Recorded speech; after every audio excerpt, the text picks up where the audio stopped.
Imagine a nation that once held the highest standard of living in Africa, where education was free, healthcare was universal, and oil wealth was shared with its people. A nation that dared to challenge the Western-dominated financial system, threatening to replace the US dollar with a gold-backed African currency. That nation was Libya. And for that defiance, it was destroyed.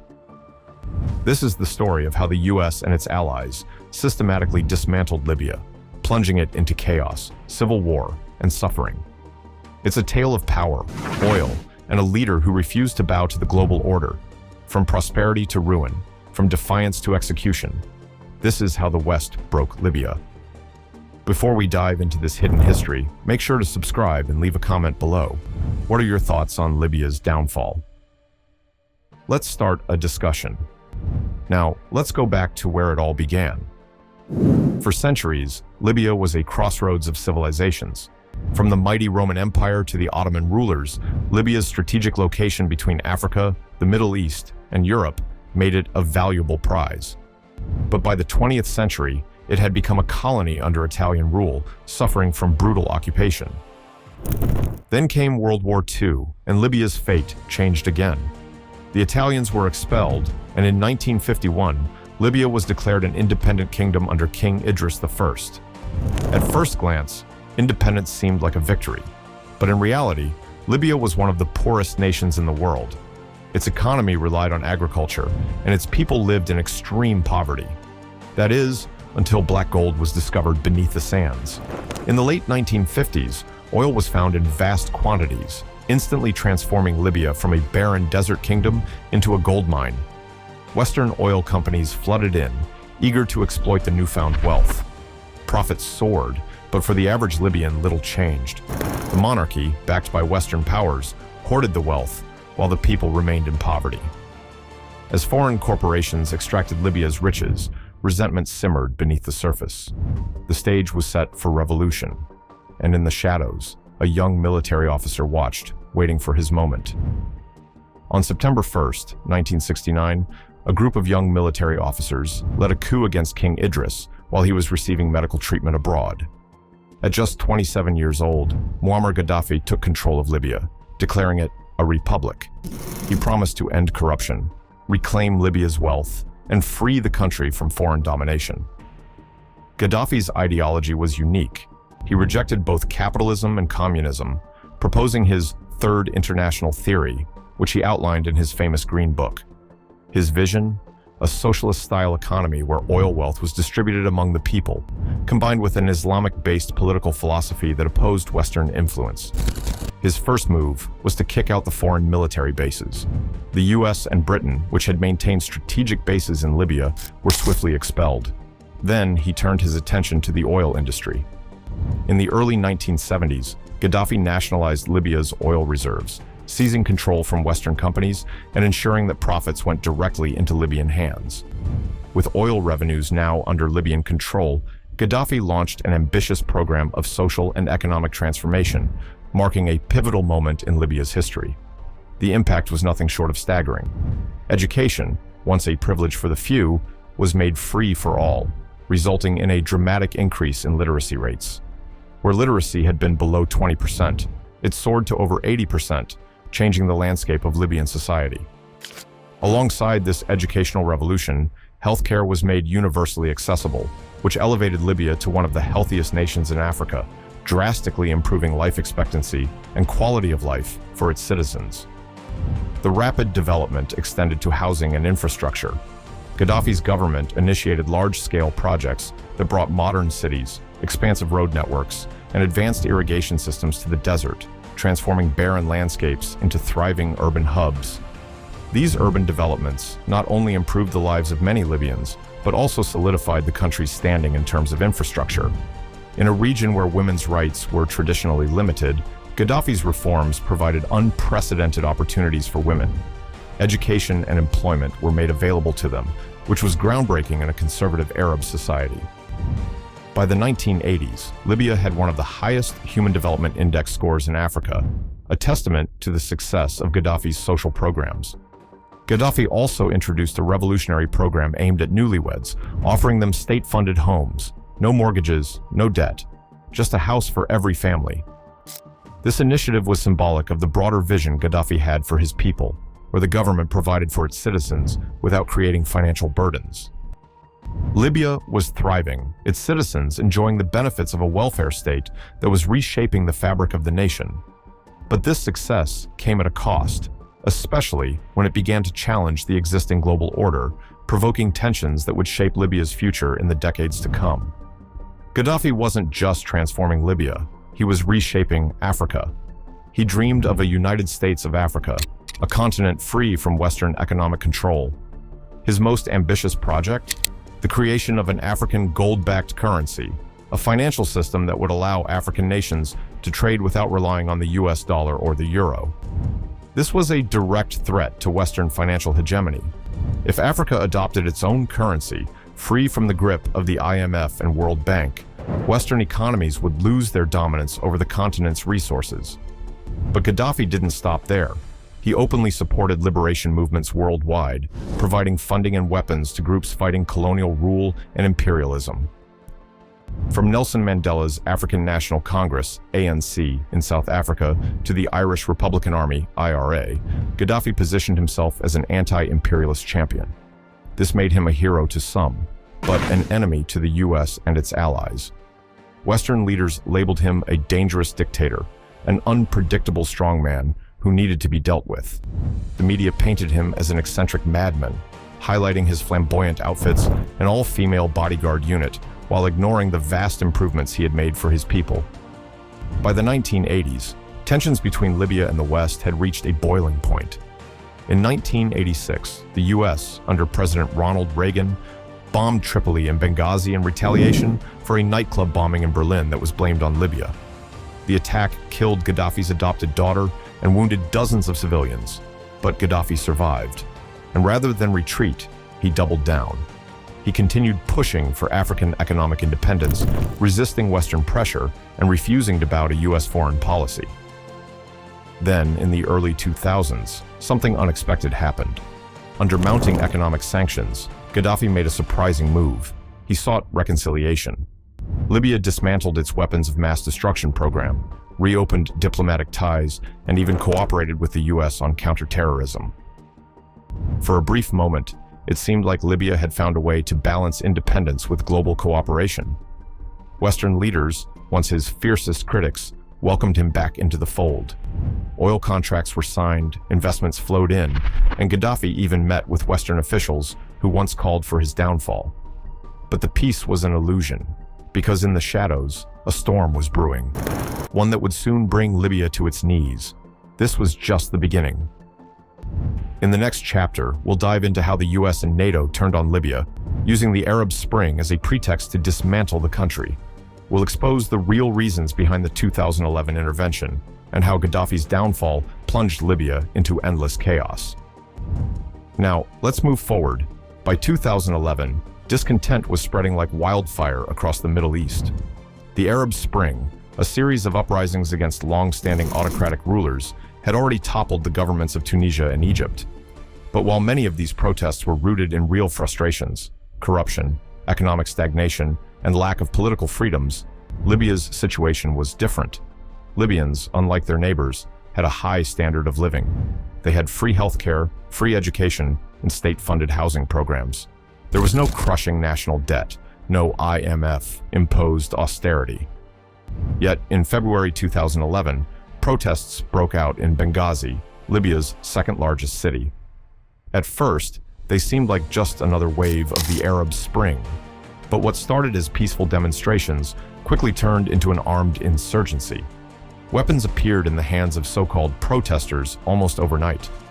Rebel groups, many of whom had ties to Islamic extremist organizations, launched coordinated attacks on government forces.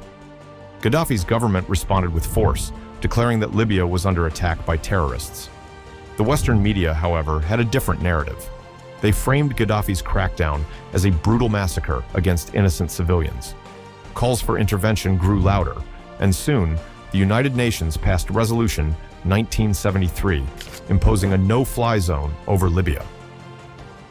On March 19, 2011, NATO, led by the United States, France, and Britain, launched Operation Odyssey Dawn, a military campaign to supposedly protect civilians.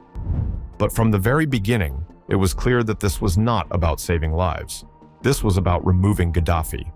The NATO bombing campaign was relentless. Airstrikes targeted Libyan military installations, government buildings, and crucial infrastructure. But the most shocking part? They weren't just hitting military targets. Hospitals, schools, and water supply facilities were destroyed. NATO bombed the Great Man-Made River, a multi-billion-dollar irrigation project that provided fresh water to 70% of Libya's population. In what world does destroying water supplies protect civilians? At the same time, the so-called Libyan rebels, many of whom were radical jihadists, were receiving direct military support from NATO. Western intelligence agencies funneled weapons to these groups, even though many of them had connections to Al-Qaeda. The irony? Some of the same militants the US was now arming had fought against American troops in Iraq just a few years prior. Despite the onslaught, Gaddafi refused to flee.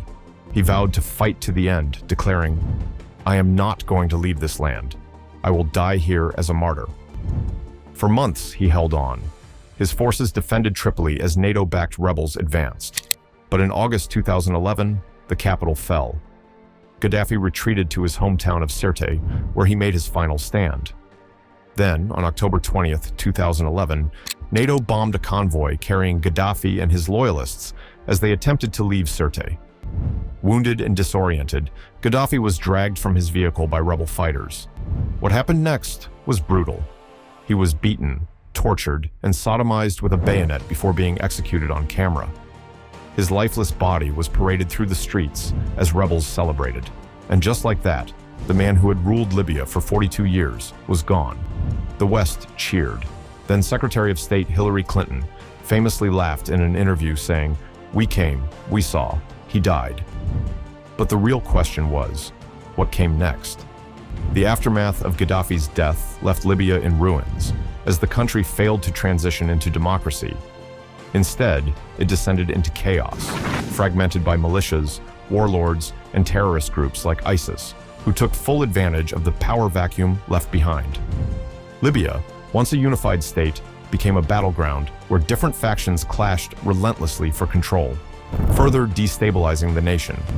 This power struggle severely impacted the country's vital oil industry, which ground to a halt as the competing forces fought to dominate its resources. The situation worsened as human trafficking exploded across the nation. Libya became a central hub in the modern-day slave trade, with African migrants suffering unimaginable horrors as they were bought and sold in open-air markets. For Libyans, who had once enjoyed a high standard of living under Gaddafi, life had drastically deteriorated. They now faced the daily horrors of hunger, poverty, and rampant violence. The international intervention that was supposed to help save Libya instead led to its destruction, turning what was once a thriving nation into a fragmented, war-torn shell of its former self. Why was Gaddafi really killed? At this point, the real reason behind NATO's intervention became clear. It wasn't about human rights. It wasn't about protecting civilians. It was about money, power, and control. The petrodollar threat, Gaddafi's plan to introduce a gold-backed African currency, was one of the biggest threats to Western financial dominance. If African nations abandoned the US dollar in favor of the gold dinar, it would have crippled American and European economic influence over the continent. In fact, leaked emails from Hillary Clinton's private server later revealed that Western leaders were terrified of Libya's plan to create an independent financial system. The documents showed that the French government, in particular, feared that a gold-backed Libyan currency would undermine the CFA franc, a colonial-era currency that France still controlled in many African nations. 2. Libya's oil and resources. Libya has the largest oil reserves in Africa and some of the purest crude oil in the world. With Gaddafi gone, Western oil companies rushed in to claim their piece of the pie. Contracts that had previously been under strict Libyan control were suddenly up for grabs, allowing foreign corporations to plunder Libya's wealth. 3. The military-industrial complex war is big business. The destruction of Libya meant billions in profits for arms manufacturers, military contractors, and reconstruction companies. The same NATO countries that bombed Libya were now selling weapons to the various factions fighting for control. The US and NATO's pattern of destruction is not a new phenomenon. Libya was not the first target of Western intervention, and it certainly won't be the last. A careful examination reveals a disturbing trend, a repeating playbook that has caused immense devastation around the world. Take Iraq in 2003, for instance. Saddam Hussein's regime was toppled under the false pretext of weapons of mass destruction. What followed was an endless cycle of violence, resulting in decades of war, terrorism, and the disintegration of the country. This tragedy set a chilling precedent for future US-led interventions. In 2011, Syria became the next victim. The US and its NATO allies played a pivotal role in arming jihadist groups, aiming to dismantle the government of Bashar al-Assad. Instead of bringing about the desired freedom and democracy, the country was plunged into a brutal civil war. The conflict displaced millions, creating one of the largest refugee crises the world has ever seen. Despite the promises of liberation, the reality was one of deepening chaos and suffering. Then there is Ukraine, where the US backed a coup in 2014 that overthrew a democratically elected government. This reckless action ignited a proxy war between NATO and Russia, further destabilizing the region. The conflict continues to this day, leaving Ukraine in ruins while exacerbating tensions between major global powers. Libya was merely another link in a long chain of destructive interventions fueled by US imperialism. Each of these conflicts follows a similar trajectory, a justification based on fabricated or exaggerated threats, a promise of liberation, and an outcome of prolonged instability and suffering for the people caught in the crossfire. So, what now? Can Libya ever recover?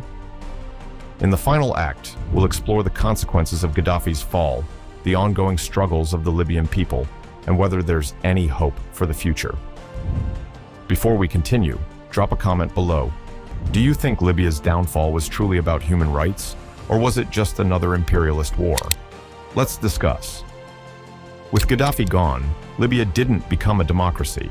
It became a failed state, a battleground where warlords, terrorist groups, and foreign powers fought for dominance. What was once Africa's most prosperous nation had collapsed into anarchy, bloodshed, and despair. The country split into factions. Two rival governments emerged, one in the west, backed by the United Nations, and another in the east, led by military strongman Khalifa Haftar. But in reality, neither had full control. Libya became a lawless land, a place where militias ruled the streets, where kidnappings, executions, and massacres became part of daily life. And the suffering didn't stop there. Libya, once a beacon of African unity, became a hub for human trafficking. Thousands of migrants hoping to reach Europe found themselves trapped in Libya, enslaved, tortured, or sold like livestock in open-air markets. Shocking videos emerged, showing men being auctioned off for as little as $400 per person. This was the Libya that NATO left behind. Many still ask, why was Gaddafi really killed? The answer is found in his greatest threat to the global elite, his plan to launch the gold dinar, a currency backed by Libya's vast gold reserves. This wasn't just about Libya. Gaddafi wanted all of Africa to trade in gold dinars instead of the US dollar or the French-controlled CFA franc. This would have broken Western economic control over Africa. It would have allowed African nations to trade on equal footing, free from the shackles of the IMF and World Bank. The West couldn't allow this. And so, just like Saddam Hussein before him, who dared to sell oil in euros instead of dollars, Gaddafi was eliminated. Leaked emails from Hillary Clinton's private server confirmed this. In one document, French intelligence warned that Libya held 143 tons of gold and a similar amount of silver, resources intended to back the gold dinar. This posed a direct threat to the French franc, which controlled much of West Africa's economy. So, the West did what it always does: destroyed the threat. Who benefited? Libya's destruction wasn't just about removing Gaddafi. It was about who stood to profit from his fall. The US military-industrial complex reaped billions from weapons sales, both during and after the war, as arms manufacturers supplied not only NATO forces, but also the various factions that emerged in Libya's chaotic aftermath. Western oil corporations, once restricted by Gaddafi's tight control over Libya's vast oil reserves, suddenly found themselves with access to a weakened nation where securing lucrative contracts became much easier. European banks and governments, particularly France, had a vested interest in eliminating the gold-backed dinar before it could threaten the dominance of the US dollar and the CFA franc, which controlled much of West Africa's economy. In the end, while foreign powers and corporations gained, the real victims were the Libyan people, left to endure a decade of war, displacement, and suffering in a country that was once one of Africa's most prosperous nations. Could Libya have been Africa's superpower? Before the war, Libya was a model for African self-sufficiency. Had Gaddafi's vision been realized, Libya could have led a movement toward true African independence. Imagine an Africa where nations controlled their own resources, traded with their own currency, and built infrastructure without IMF debt traps. Imagine an Africa where leaders weren't puppets of Western interests, but sovereign rulers defending their people. That was Gaddafi's dream. That's why he had to die. Libya was a warning to any leader who dared to defy the West. But what can we learn from this tragedy?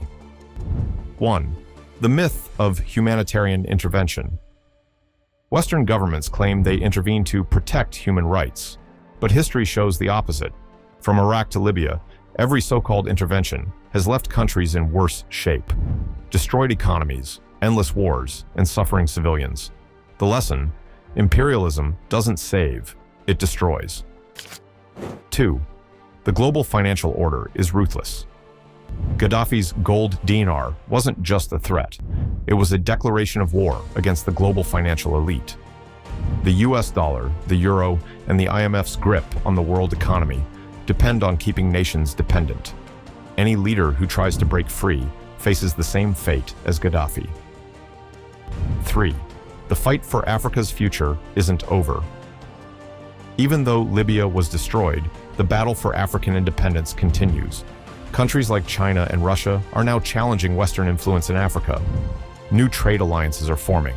The dream of an independent Africa, one free from economic slavery, is still alive. But the question is, will Africa learn from Libya's fall, or will history repeat itself? Libya's story isn't just about Libya. It's about how the world really works, how power, greed, and control shape history. But it's also about awakening. We need to question mainstream narratives. We need to expose the lies of those in power. And most importantly, we need to support real independence movements, not just in Africa, but around the world. History is written by the victors. But truth? Truth belongs to those who seek it. Do you think Gaddafi's downfall was justified, or was he a victim of global elites? What do you think Africa's future holds? Drop your thoughts in the comments. We need to have this conversation. If you found this deep dive eye-opening, make sure to like, share, and subscribe. More hidden history is coming, and trust me, you don't want to miss it. Until next time, stay curious, stay critical, and question everything.